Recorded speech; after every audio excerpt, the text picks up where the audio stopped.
Добър вечер на мои всички слушатели във Фейсбук. Искам да представя тук едни неща, свързани с тия, дето викат за Дойчланд, Мойчланд. Нема такива работи. Вижте тук какво се случва. Това Америка, това Русия, това Германия, това Испания, Италия, Франция.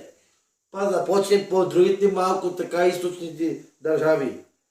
Като почнем Турция, Пакистан, Афганистан, там те си бали майката тия, да знаете.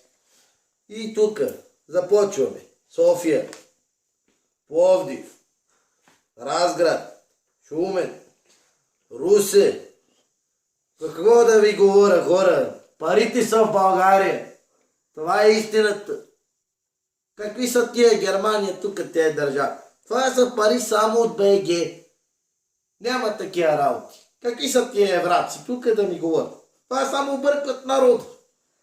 Ето, виж чая броя малко. И какво, накрая стигнаваме? Къде стигнаваме? Чак пуша малко. Къде стигнаваме? Стигнаваме до Плевен. Его, това е Плевен. 2 лева, 2 лева. Плевен, ебал си е майката, нема пари. Това е истината. Край.